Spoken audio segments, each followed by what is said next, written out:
Hello, everybody here on beautiful History Colorado and everybody out there in Zoom land.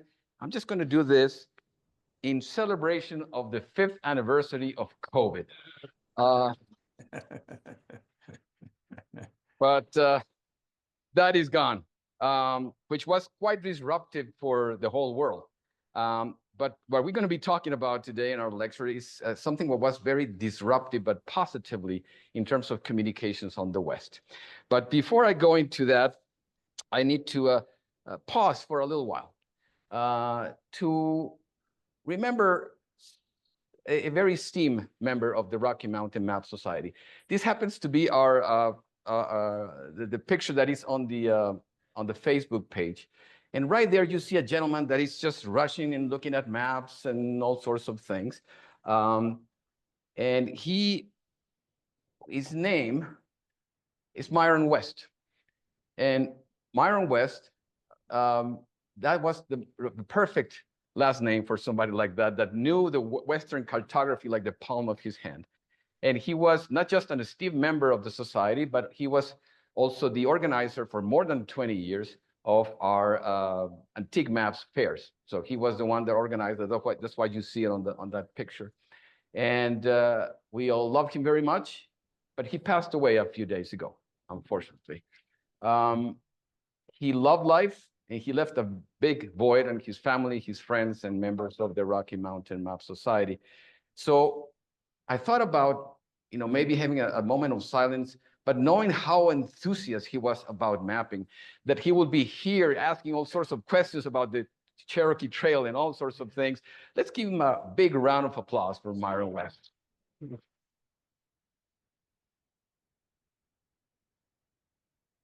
Myron, happy trails. Hope you map the uncharted trails of the Celestial Territories. And with that, we are going to talk about a very unique topic for Colorado, about a trail, the Cherokee Trail, that connected the Santa Fe Trail down in Bensford all the way up to Wyoming. And to talk to us about that is Ethan Gannett, that spent 5 years of his life, 5 years, just going through field trips and mapping this section of the Cherokee Trail for OCTA. And it's actually great to have some of the leaders of OCTA, like Camille here with us. And he's going to show us what he found in after all of his efforts, and how he was able to come up with the highest resolution map of the section of the Cherokee Trail in Colorado. So with that, let's welcome Ethan Gannett. Well, thank you. Thank you for inviting me here. I'm excited about this presentation. Hopefully there's something for everybody in this presentation. Hopefully it's kind of entertaining. If you like making maps, this is the presentation for you. But if you like seeing all the information around a map and how it's made, this may be the presentation for you too. So as Angel said, I'm with the Oregon California Trails Association. We'll talk about what they do in a second. Colorado Cherokee Trail Chapter, I'm the president and mapping chair there, so I am involved with maps a lot. I'm also happen to be the vice president of the national organization. Now, before we get going, I'm already going to start with a quiz. Does anybody recognize that rock? It's a landmark. It's in Larimer County. It's northeast of Livermore. Would it maybe help if I show it to you on the side? Now, do you recognize it? Anybody? No. I hear Steamboat Rock from somebody. That is exactly right. It's Steamboat Rock. That's Steamboat Rock on the left, Tugboat Rock on the right. So it's pulling along the steamboat. And it plays an important role in the Cherokee Trail. And what I want to tell you is we're going to revisit this throughout the presentation multiple times. And you're going to keep seeing it show up because it is important to understand landmarks along the way when you're making trail maps. And this one can be seen from miles off. So we spent a lot of work mapping around this particular feature in the last 5 years. So what does OCTA do? OCTA is Oregon California Trail Association, we're about preserving immigrant trails, right? Identifying, preserving immigrant trails, Western immigrant trails, right? So Oregon, California is a good example. And you might say, well, wait a minute, Ethan, Oregon, California, isn't that up in Wyoming and Nebraska? Well, yeah, but the Cherokee Trail, which connects You're a good boy. You're a good boy. it's from Ben's Old Fort up to Fort Bridger on the California Trail, is a trail that was used by the Cherokee and white immigrants during the California Gold Rush. And they were the first to kind of spearhead this trail, co-leading these wagon trains in 1849 and 1850 to go from Tahlequah, Oklahoma and Fayetteville, Arkansas, to Santa Fe, up the Front Range of Colorado, and then across the southern part of Wyoming until they get to Fort Bridger. So that's why this is important to us, because it's a connector trail. And we'll talk more about what we're going to do with that information a little down in the presentation. So what does Okta do? Well, I can already see some fonts spilling over a little bit there, but I think we'll be okay. This is my northern field team. We actually go out in the field and map the trail. So here you see a trail marker, right? It says Cherokee Trail on it. This is marking the Double Team Hill. And Double Team Hill is well-known in diaries, going across a place called Roberts Ranch North. And so we have our investigators going out in the field. We're all volunteers, but we're kind of amateur historians too. So what do? Well, we first research the trail, right?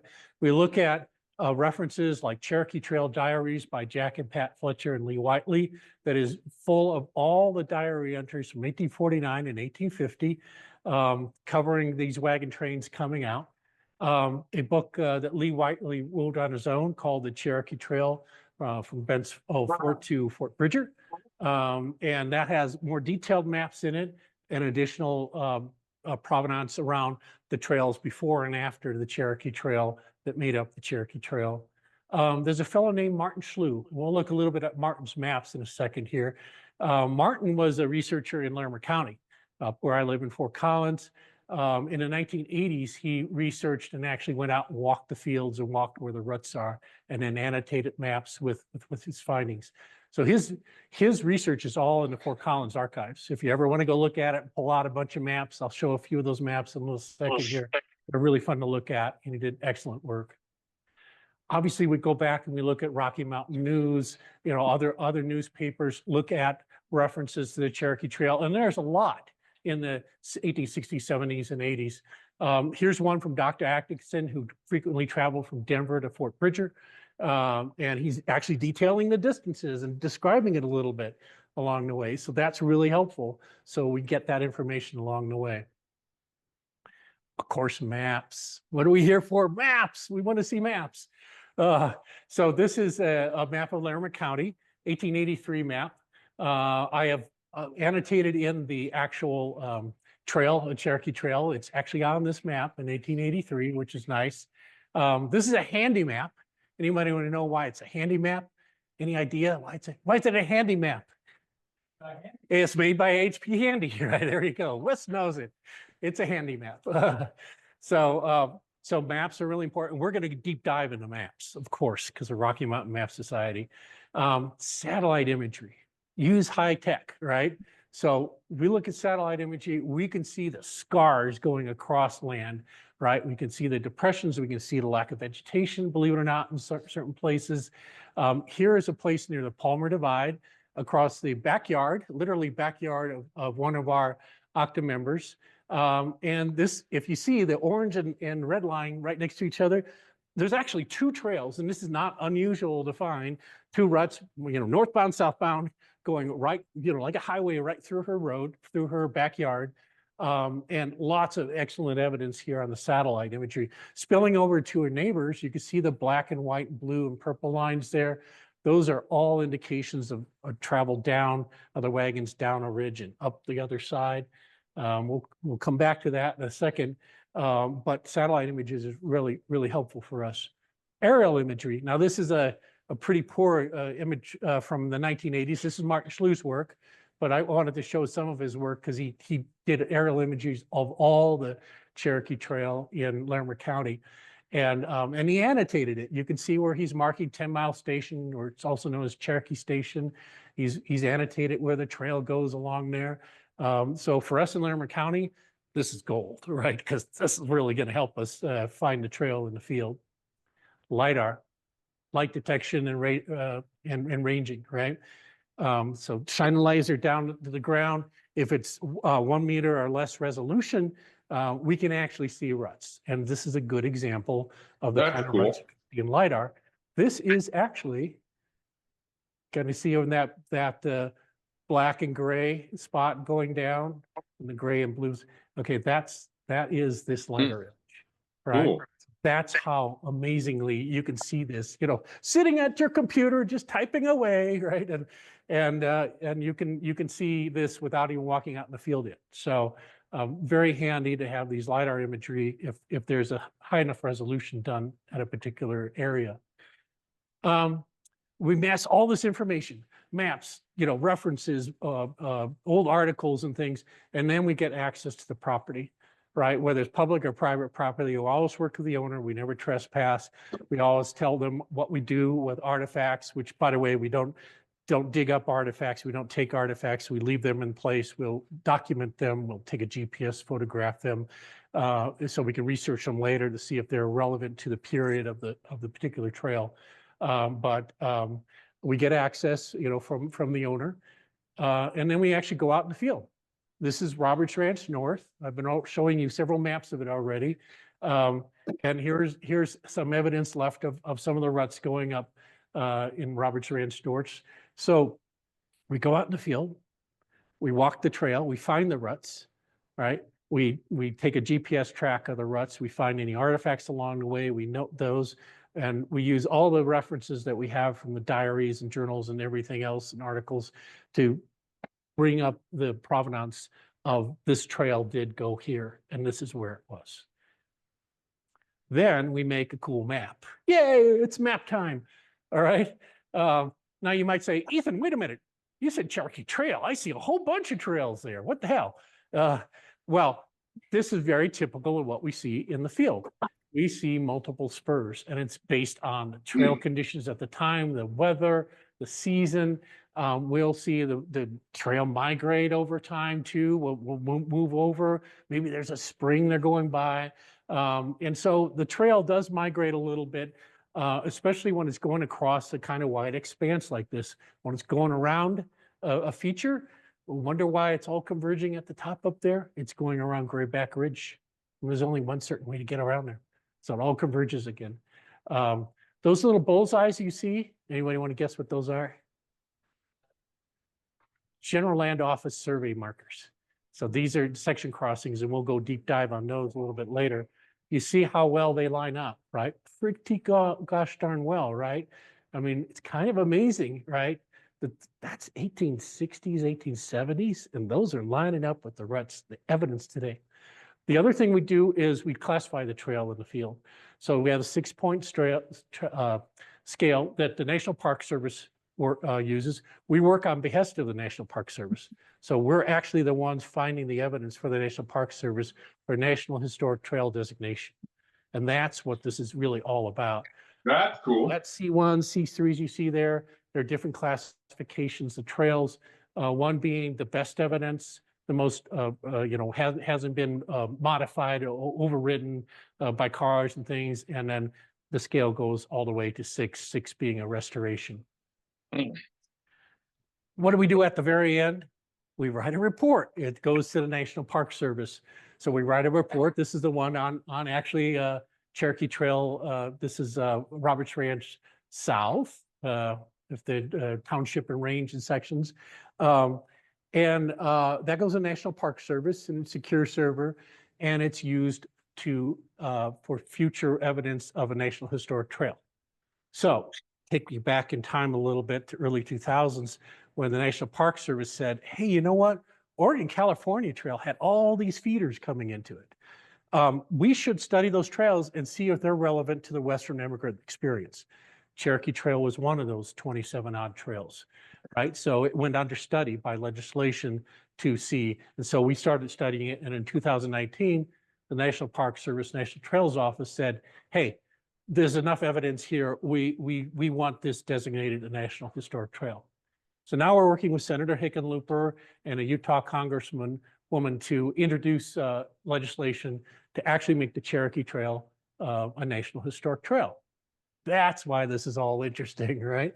And you might say, well, why are you still collecting it? It's already been approved by the National Park Service. We got to know where it is, right?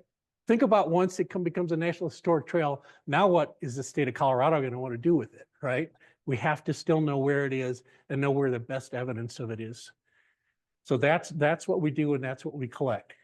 Now, I've been talking about the Cherokee Trail. Let's back up a little bit and let's figure out where the Cherokee Trail is. You guys like maps, so here's a map, right?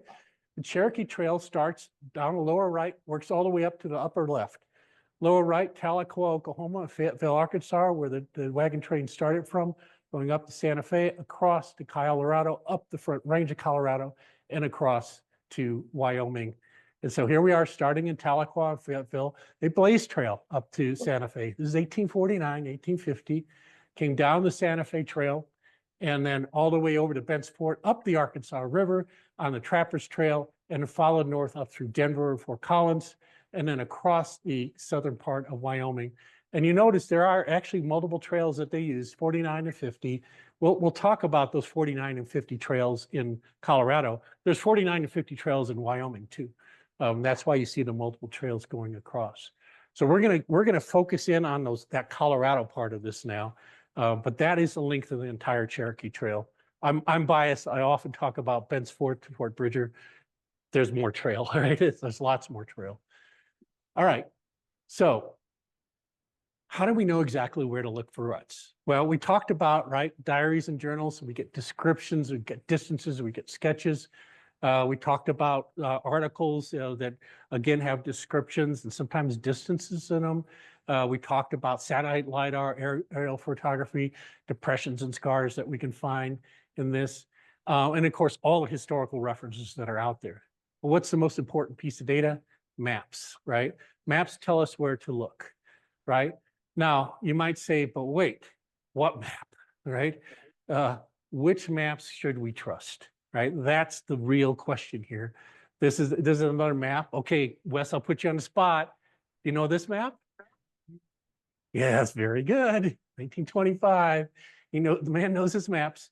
So that's Hafen's map that has old forts and battlefields and stuff on it as well too. So what do we do? Okay, so we got a wealth of maps, all the Colorado maps Wes has in his collection, we know that. And so here's one by Augustus Mitchell. The data was submitted to Library of Congress 1861, published in 1866. Let's zoom down and look at, there's Bent's Fort in the lower right-hand corner. See the trail coming off of it, going up to Pueblo and then north here. Let me draw it in for you. There you go, right? So there's a trail going in there, and you could say, Ethan, you got it. Now you can just go out in the field.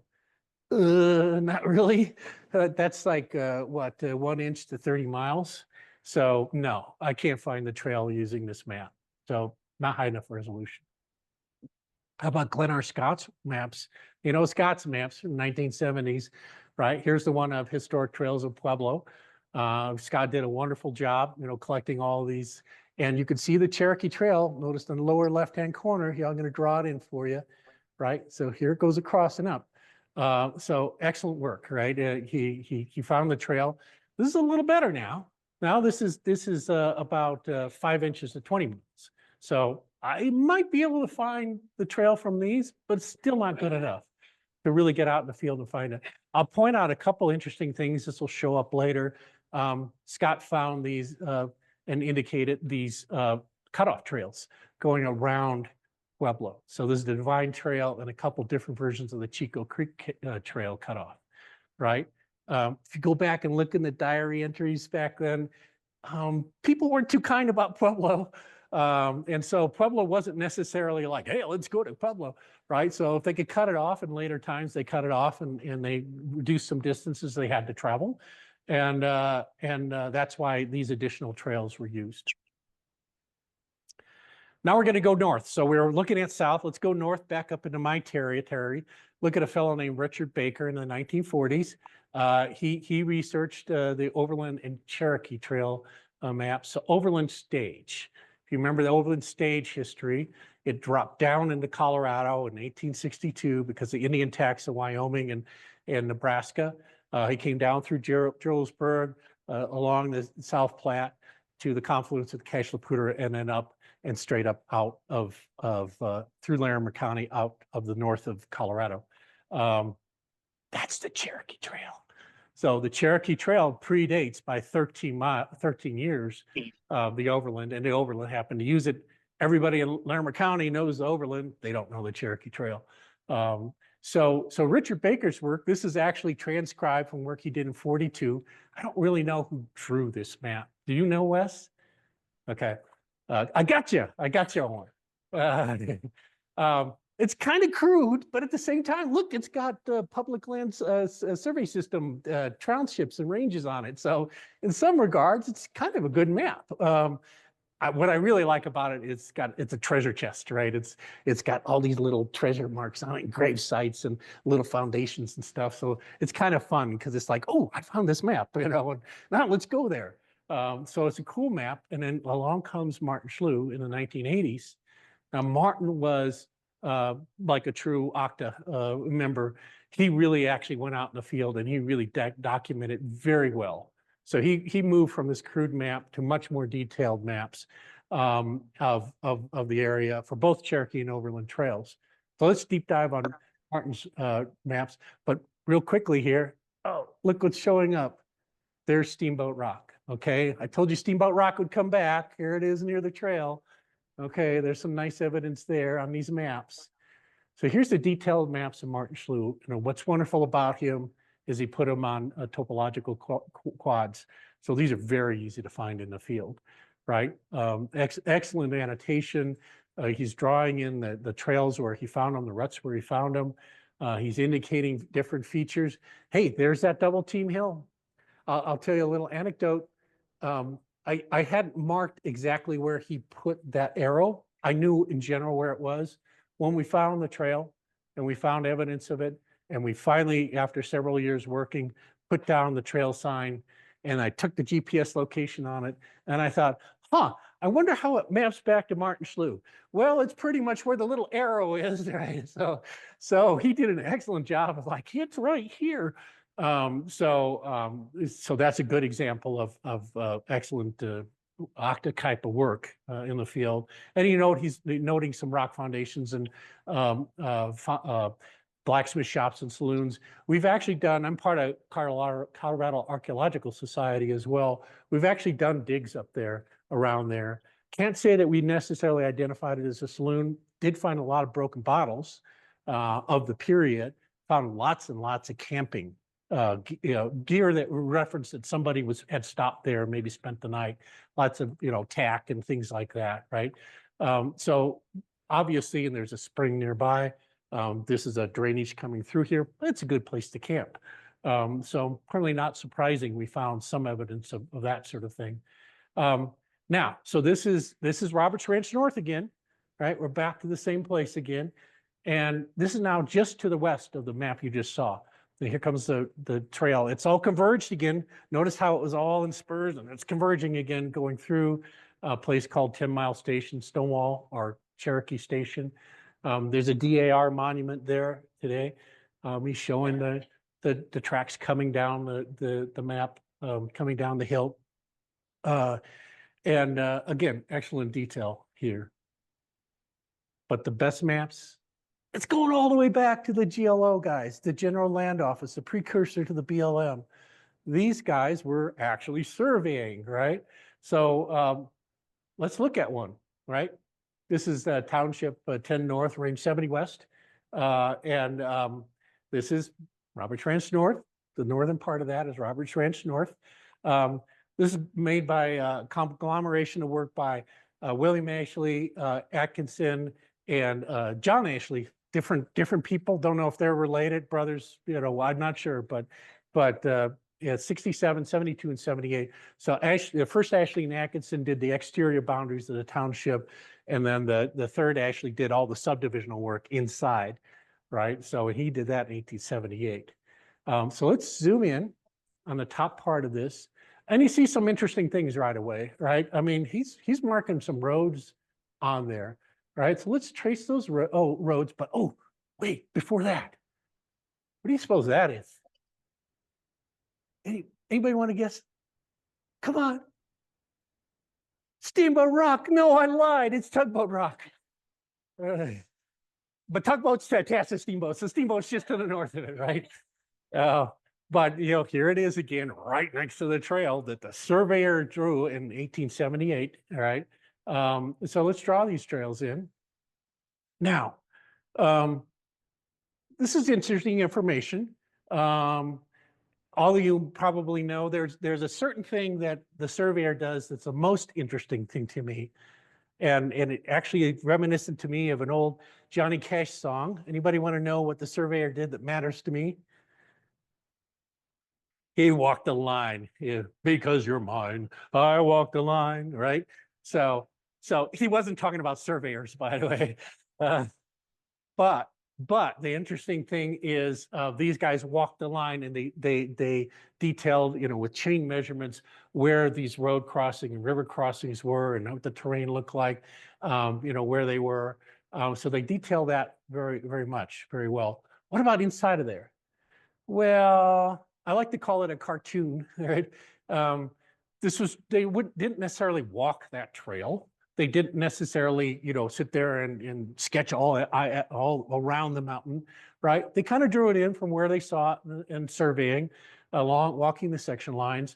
And so take it with a grain of salt, right? They could have been back at the hotel with a stiff drink and then are like, oh, let's just draw the rest of it in, all right? And by the way, I have seen maps like that.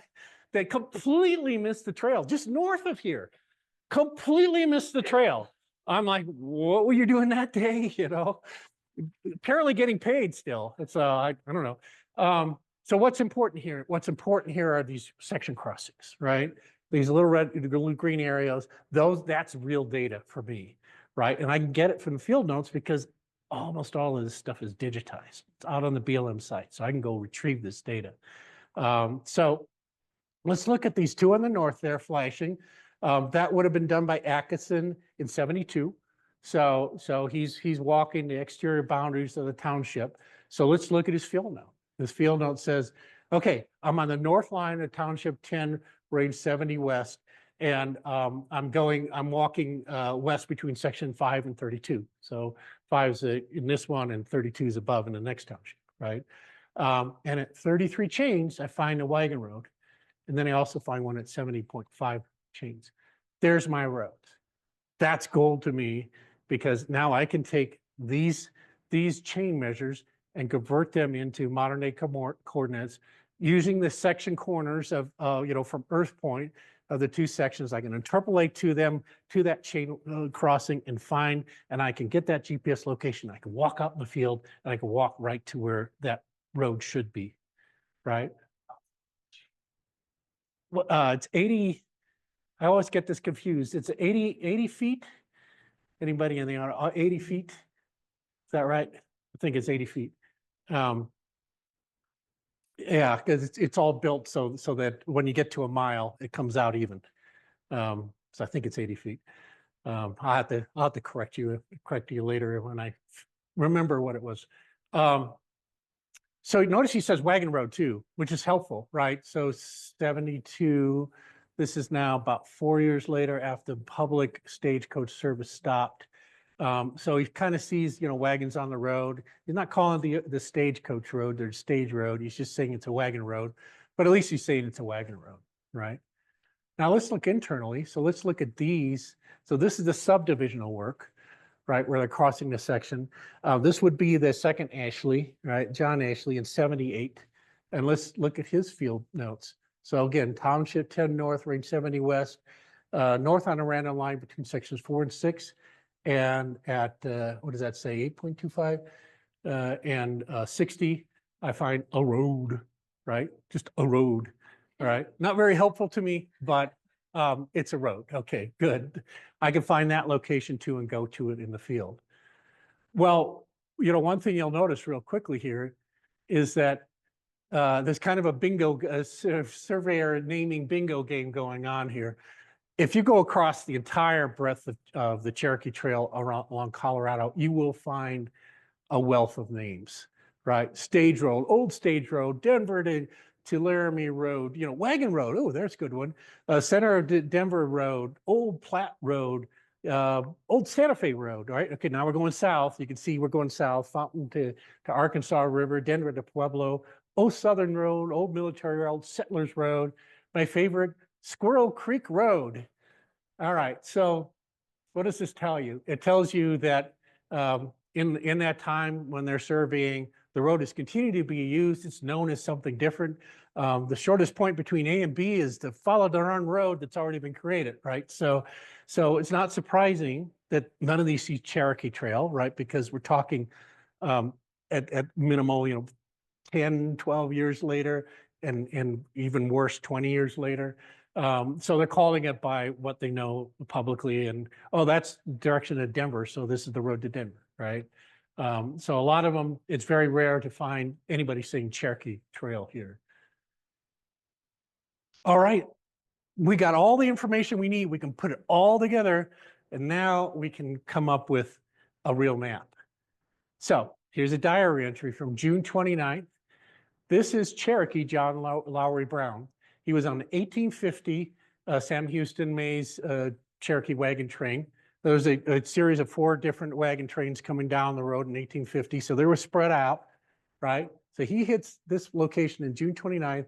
He said, an early start, traveled up the back bank of the Cache La Poudre. Remember, I told you they went along the north there, river 3 miles. Then we left the river, turned north into a pass through the hills, and 12 miles since morning, and we come to a small creek, Owl Creek, the first water since leaving the river. I can walk you to this exact description.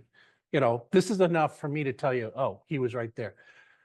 Then continuing on, this evening passed over rough road, camped a half mile to the right of the road on the hill by the side of a large, steep red mountain. After leaving the road to camp, we crossed Evans' old trace, which has just been passed over by Captain Oliver's ox train. Okay, so now we're introducing some people that you don't know yet. So let me talk about Captain Evans. Captain Evans was the leader of the 1849 wagon train. So he's saying, this is where the 49 wagon train went. So now I know, using the same trail in this location as the 49 group. And then he also says, remember, they're all spread out. So the pack train, Captain Oliver's ox train, is already passed over here probably days earlier. Now, how did he know that, right? Maybe it was the ox poop. I don't know. It could be just the ox poop. But it could be also they were camping in the same location, so they kind of saw what was left over from them. And he knew that they know that they're in front of them, right? So that was in Cherokee Trail Diaries, page 312. Now, take note of the date, June 29th, same year, 1850. But before we go on, wait a minute. What's this red mountain? No, it's Steamboat. It's Steamboat Rock. See, I got to keep you on your toes. It's Steamboat Rock. How do I know it's Steamboat Rock? June 23rd, 6 days later, here comes William Quisenberry. He's also with the wagon train in front. He's a diarist and also a pretty good sketch artist. What does he draw? Steamboat Rock. And there's Tugboat too, by the way. A little stylized, but he's got it. So it's enough for me to recognize what it is, right? June 23rd, he was with the Cane Hill, California Immigrating Company. And this is also in Cherokee Trail Diaries. And the interesting thing is, when I first stumbled on this sketch, I'm like, I have that picture. I walked the Cherokee Trail here. I took a picture of Steamboat Rock, and it looks just like that, right? So I know where he was standing when he sketched this, right? So it's pretty exciting to say, well, you kind of have to be right there to see that, right? So real exciting to see that. Now let's keep going. So here's a fellow, E.H. Patterson in 1859, Colorado Gold Rush seeker, right? And he talks about the Cherokee This is actually from Lee Whiteley's book, Cherokee Trail, Old Pencil Fort to Fort Bridger. And he says, jutting out in the plain resembled most perfectly a steamboat, wanting only the chimneys to render the image complete, the hull, the waterline, the bowsprit, the wheelhouse, the cabin with its green blinds. I guess maybe there was vegetation up where the cabin windows would be. Texas, the hen coop were all there. This I named Steamboat Rock. There's our first reference to Steamboat Rock that I know of. So it's pretty cool, right? That, you know, somebody a little bit later, right, 10 years later from the Cherokee, come by and they see this and they call it Steamboat. I don't know what the Texas is. Does anybody else know what the Texas is? Now, I don't know if it's like the front part, you know, that's sticking up. I'll have to research that one. That's a good question. All right, so we put it all together. We got all the diary entries. We know exactly where it is. So we're going back to Atkinson and Ashley and Ashley's map. Here's the map. There's the roads. Now we're going to fade in and look at Schlew's work. So kind of keep your eyes on those trails. And then here comes Schlew's work, right? Pretty good, right? In fact, he kind of corrected it a little bit. He's like, it kind of goes off this way a little bit. You'll note he finds this connector route, right? Between the two trails going up to where the saloon foundation is. So he found more than what the surveyors found. And this is a good example, right? Why you go in the field, right? Oh, the surveyors found everything. No, they didn't, right? And in fact, the survey has missed something really, really important here. Let me see if I can use the thing. Whoa, there's a section crossing there. They missed it. How'd they miss it? I can tell you, this trail is pretty deep. It's a great depression. How they missed it, I don't know, right? But they missed it. And in fact, you'll find in a second, they missed another one that's right in here. So surveyor data good, not always perfectly right, according to, you know, what we find in the field. And there's this connector. Now you might say, well, why would they do that? Why wouldn't they do this? This is a hill. It's called double team for a reason. You're bringing ox, you know, pulling double team of ox to get everything up the hill. What if you're in a freighter type of Conestoga wagon? Well, you go around, right? This is nice and flat going along the kind of the river valley and around this way, around Buffalo Wallows. Much smarter. You don't have to climb this hill. So it makes sense when you get out in the field and you see this and I'm like, I'm going that way. It's flat.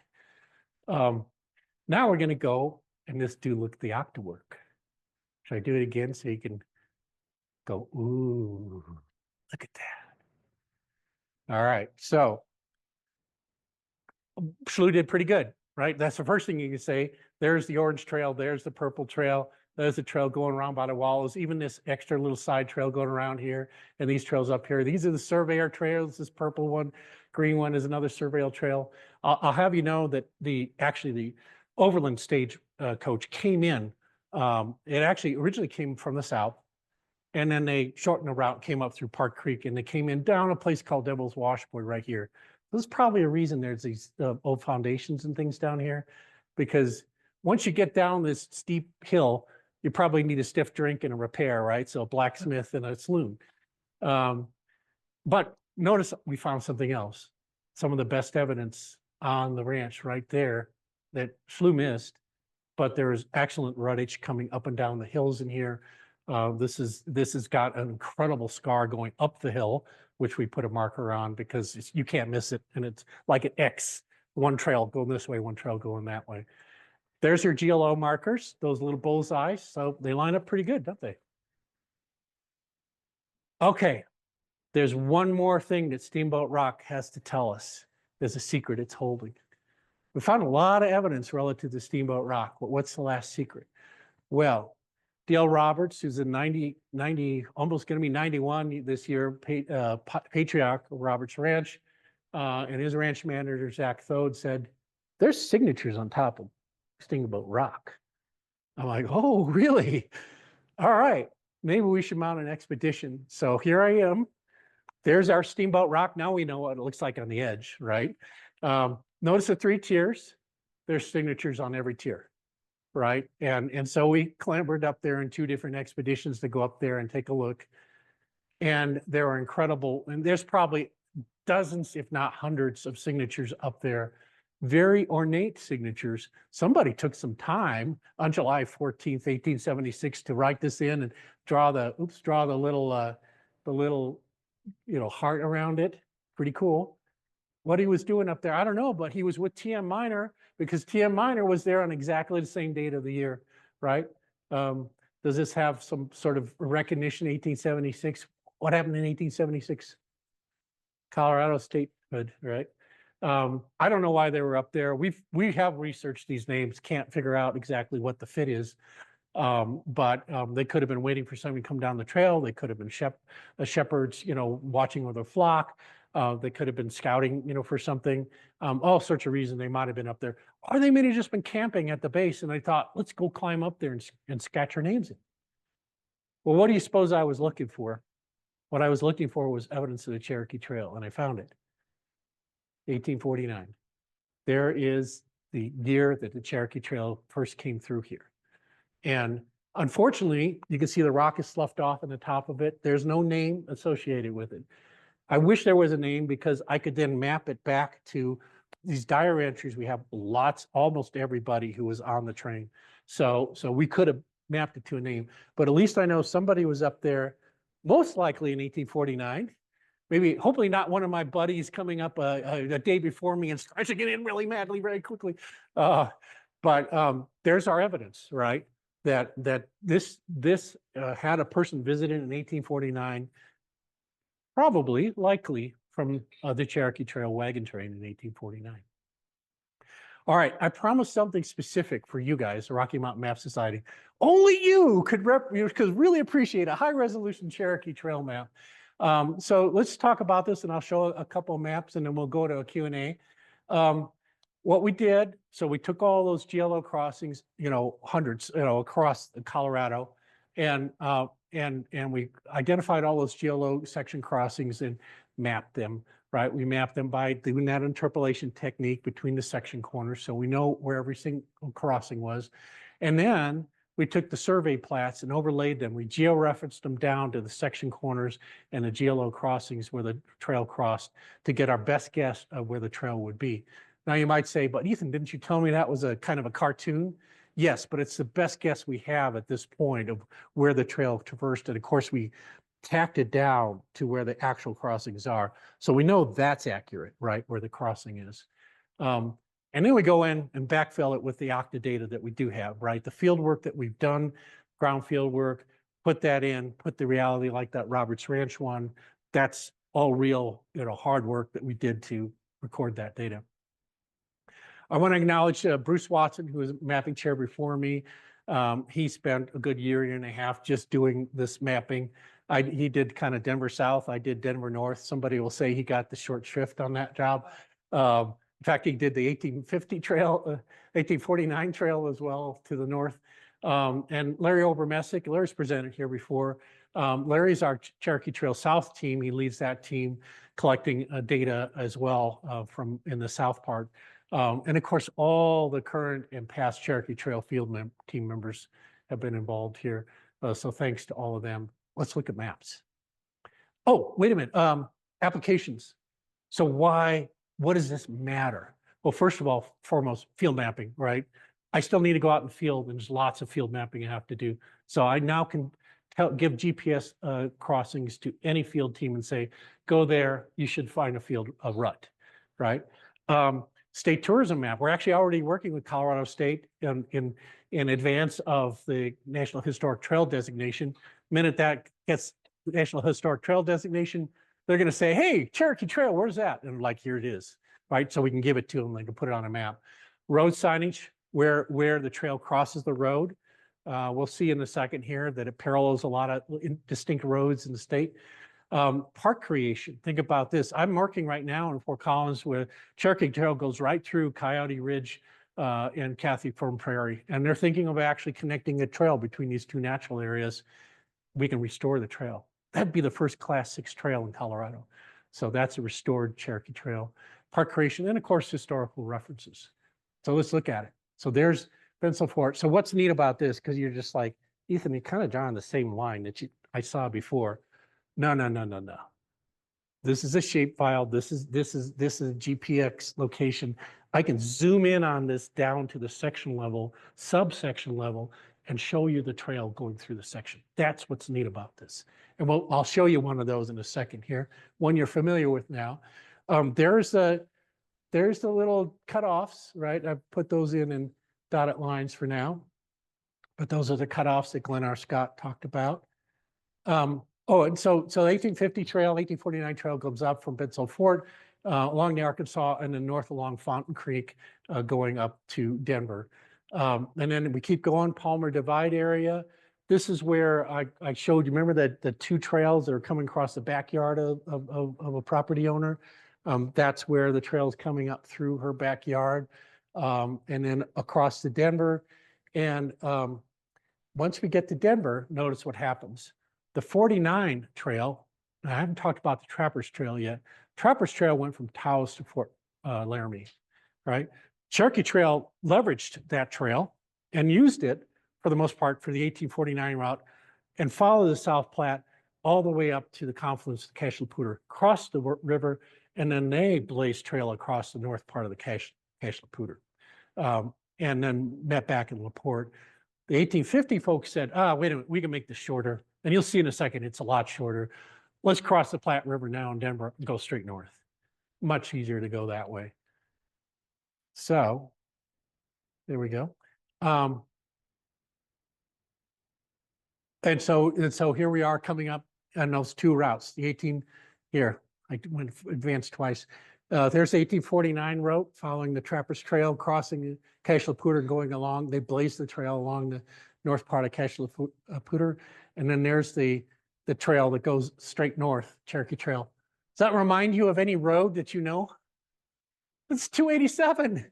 It's 287. It's like right there, right next to it, right? So not surprisingly, like I said at the beginning, from A to B, right? Well, let's just keep following this road. So not surprising, 287 was built pretty parallel to this road going up. And then they meet up in LaPorte, and then they head out of the state up through Virginia Dale Station, an Overland Stage timeframe, and then up to Wyoming and then cross the southern part of Wyoming.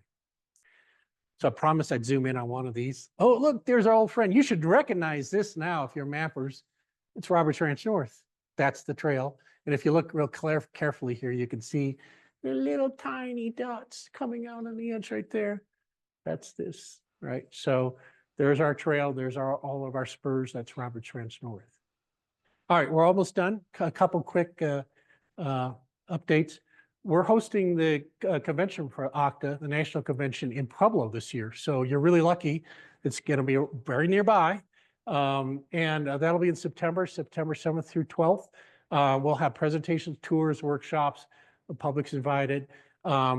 We kind of start at the front with Allen's Expeditions and go into, Pike, of course, Zebulon Pike. Wes is going to present. He'll present on how the expeditions gave you the shape of the Colorado map. Then we'll go into Mountain Man. We'll have a Chautauqua actor, somebody who comes dressed up as James Beckworth to present as James Beckworth. And then we're going to have a panel on Sand Creek Massacre, tribal panel. So we'll have Cheyenne and Arapaho there talking about the Sand Creek Massacre. And then we'll go into more Cherokee Trail stories. We'll talk about Barbara Longknife, who was a Cherokee herself, rags to riches story, traveled along the Cherokee Trail. And then we'll go into women settlers of the Pueblo region that came along the trail from a descendant. We'll have a descendant talking about these settlers. And then finally, we'll end up with mapping of the Cherokee Trail, talk a little bit about the work Larry's team is doing down there. Larry will present. And then we'll end it with artifacts from, remember that backyard with the trail going behind it? Okay, so she worked with a different metal detecting group, right, and identified a bunch of artifacts. She'll bring those artifacts in and talk about those artifacts. So it'll be real exciting. And then the tours will go out northeast, southwest. We'll have a walking tour of Pueblo to see historic sites. And we'll go all the way out to Bent's Fort, down to Trinidad, and north up to Old Colorado City, and see Cherokee Trail ruts, and out to Fort Garland. So it'll be a really fun week, and then some hands-on workshops at the beginning. So check it out, octa-trails.org. I do have some posters over there. You can take some if you're interested, and also some brochures on Octa if you're interested in Octa. So that's that one. And then this was like a whirlwind tour on the Cherokee Trail. If you want to like, wait a minute, Ethan, slow down. What's the Cherokee Trail about? There's a bunch of videos out on our Octa YouTube channel. Look up Oregon California Trail Association. Scroll down to the series, scroll over to Colorado Cherokee Trail series, and there's way more than just this now. There's a lot of Cherokee Trail videos out there. Long format, actually long presentations. You want to see all the artifacts that we dug up with the Colorado Archaeological Society? There's a presentation on that. So take a look at it. It's fun. You could do me a favor by signing up to subscribing. If you could subscribe, that helps us out. Just subscribe when you get there. All right, questions? Back here. Fantastic talk. Two questions. One. Yes. why Cherokee Trail, and two. Good question. Cincinnati, developed by my girlfriend, and I want to make it California. How do I find myself on the Cherokee Trail? Excellent. Two excellent questions. So first of all, because the Cherokee were really co-leaders of these two wagon trains at 49 and 50, they kind of talked to the European people who were also traveling with them to California Gold Rush.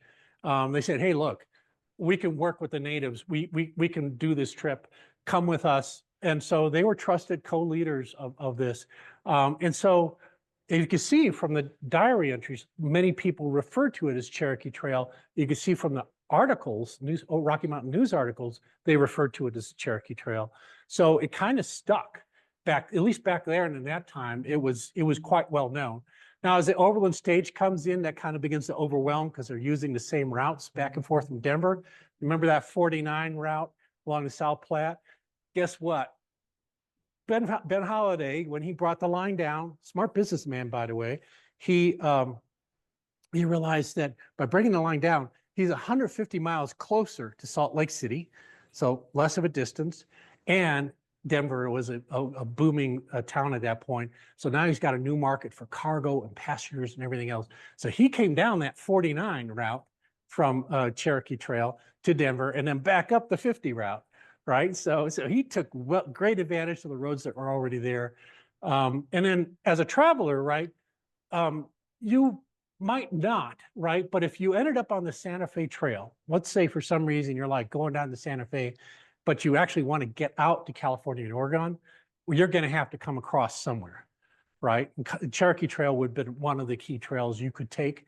You could also come out the Smoky Hill Trail up through Denver and then come up again the Cherokee. So there are different ways you can take, but if you're kind of coming from that southwestern part of the United States, if you're in Cincinnati, you're just going to hop on Independence, the Oregon California Trail if you're going out to Oregon, California.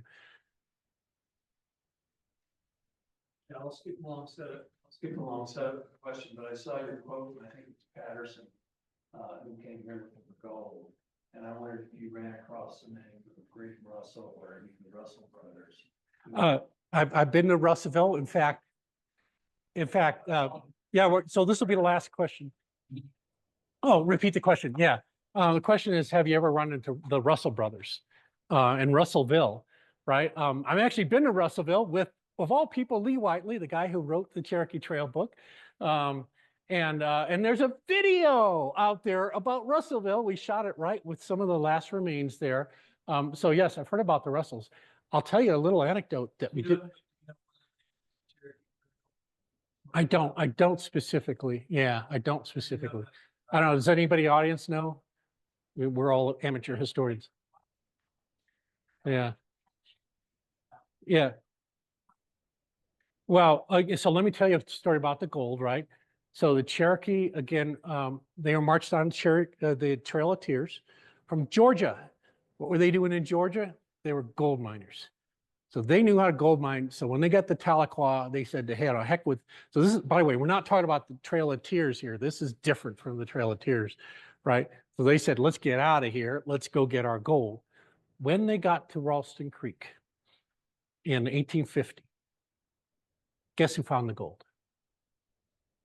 The Cherokee found the gold. If Ralston was on that Cherokee train, there were a couple brothers, I think his last name was Beck, That they actually discovered the gold at that point and talked about Russell finding it, and they noted it to themselves, and they came back in 58. After going out to California, came back in 58, and then word got out, and the Colorado Gold Rush happened in 59, right? So these are the people that actually discovered the gold. Now, if you talk to Arapaho and Cheyenne, who I've been talking to about this tribal panel about Sand Creek Massacre, they blame the Cherokee for bringing white immigrants to Colorado, to their reservation lands. So there's no love there, right, between the Cherokee and the Arapaho because of that incident that happened because the Cherokee discovered gold. Other questions? I thought I saw one more. Yes, that's great. Okay, great question, and thank you for reminding me to repeat the question. I hate when people do that, by the way. Hate it online. It's like, good, what did he say? So the question online was, what was the wheelbase of the wagons? That is one of the helpful pieces of information, one of the secrets of information when we go out in the field. It's 5 feet, not 6. Modern day car is more like 6. Right now, if you get a Hummer, it's going to be wider, but most cars are about 6. So if we can find ruts that are more like 5 feet apart, that gives us some good evidence as well in the field. And you might say, but wait a minute, Ethan, there's ATVs, there's carts, there's all sorts of things driving on this. That's part of the classification system, right? We look at the rut, the wheelbase on the ruts. If we know that farm vehicles have been traveling down that, well, it's at least class 2 at that point. So we classify it based on, and not surprisingly, by the way, I found myself driving around with a ranch manager. He was driving the truck, and we were just driving cross field on Roberts Ranch. And where did he pick to drive? He didn't know where we found the trails.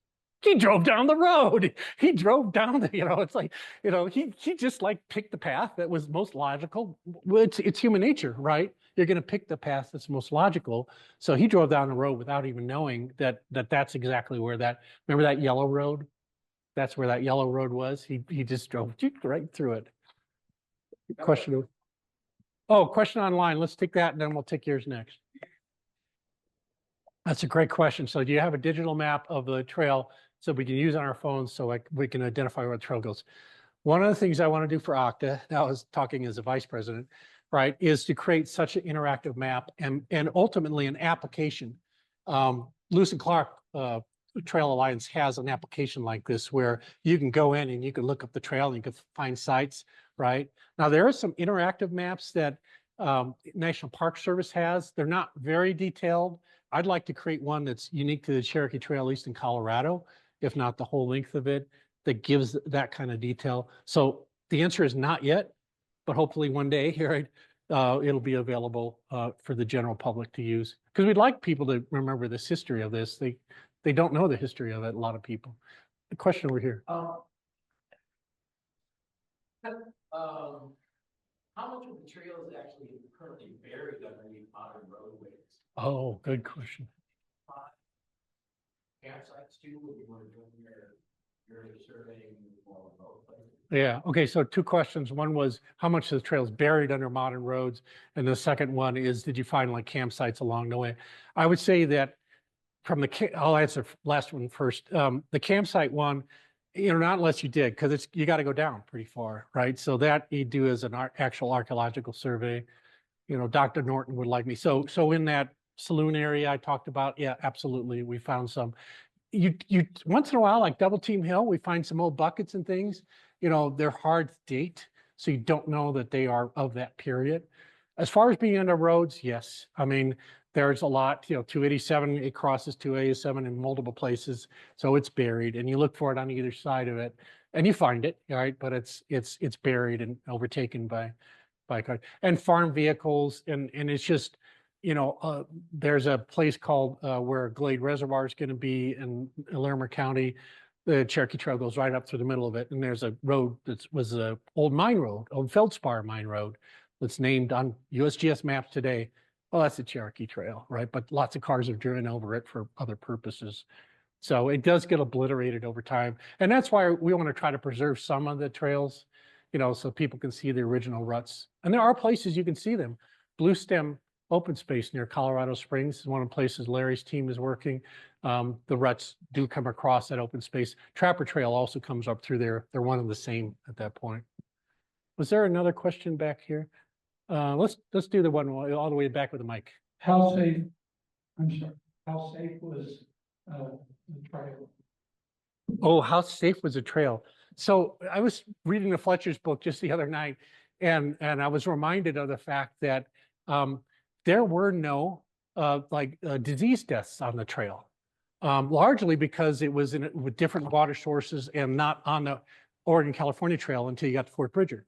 So interesting enough, you know, the deaths in the Cherokee trail wagons are when they get to the main trails again, right? But not on the Cherokee Trail. As far as safety, Indian attacks came and went, right? And as you can imagine, if you know the history of Arapaho and Cheyenne and the various different treaties that went on, their land got slowly reduced to smaller and smaller reservations. There came a point where a breaking point, Sand Creek Massacre, where clearly some of the Cheyenne were going to fight back, right? They did not believe in going further with the treaties. They didn't sign off on it. And so the Cheyenne and Arapaho began to fight back. And, you know, that's when, you know, passive engagement turned into active engagement. And, you know, there's a whole different history there. Come to the convention if you want to know the details, which are pretty ugly.